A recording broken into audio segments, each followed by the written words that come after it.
সামনেই পয়লা বৈশাখ। আমার বর অফিস থেকে কী এমন গিফট পেলো যেটা দেখে আমি এত খুশি হয়ে গেছিলাম। আর এই কৌটোগুলো দেখতে পাচ্ছ, আমার ছেলেকে যে গুড় খাওয়াই সেই গুড়ের কৌটোগুলো জমে গেছিলো, তো সেই কৌটো অনেকগুলোই কিন্তু জমে গেছে। আর কৌটোগুলো কিন্তু মানে দরকারের সময় বেশ ভালোই কাজে লাগে। সন্ধে হয়ে গেছিলো, মেয়ের খিদে পেয়ে গেছে, তাই বলছিল মা দুধ কর্নফ্লেক্স খাবো, ওকে দুধ কর্নফ্লেক্স দিয়েছি। আর আমার বরেরও খিদে পেয়ে গেছিলো, তাই ও খেয়েছে চিড়া দিয়ে, দুধ দিয়ে, কলা দিয়ে একসঙ্গে একটা হেলদি একটা খাবার। রাতে রান্নাটাও তার সঙ্গে বসিয়ে দিয়েছি। আজকে রাতে রান্না হবে আলু দিয়ে, সয়াবিন দিয়ে, পটল দিয়ে একসঙ্গে একটা তরকারি।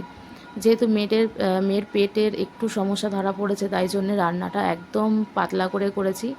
অল্প তেল মশলা দিয়ে করেছি। এমন নয় যে তেল মশলা অল্প মানে যে রান্না খেতে খারাপ হয়, সেরকম কিন্তু একদমই নয়। আর যেহেতু নিরামিষ রান্না, একটু গরম মশলা দিলে ভালোই লাগে। তো গিফটের মধ্যে ছিল ম্যাঙ্গো পান্না, মানে আমের পান্না ছিল। তারপর ছিল দুটো তোয়ালে, আর কালারগুলো হচ্ছে বটল গ্রিন। তারপর ছিল রুমাল। গরমকাল পড়েছে, বেশ ভালোই হয়েছে, কাজে লেগে যাবে, মেয়েও স্কুলে নিয়ে যেতে পারবে। জানি না ভিডিওতে কেমন কালারটা লাগছে, তবে এটার কিন্তু পিঙ্ক কালারের 3টে রুমাল পেয়েছে।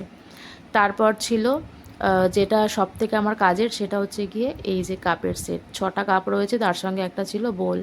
আমার ছেলে অলরেডি 4টে কাপ ভেঙে ফেলেছে, তাই কাপ আমাকে কিনতেই হতো। ভালোই হলো, কাপটা আমার কাজে লেগে যাবে।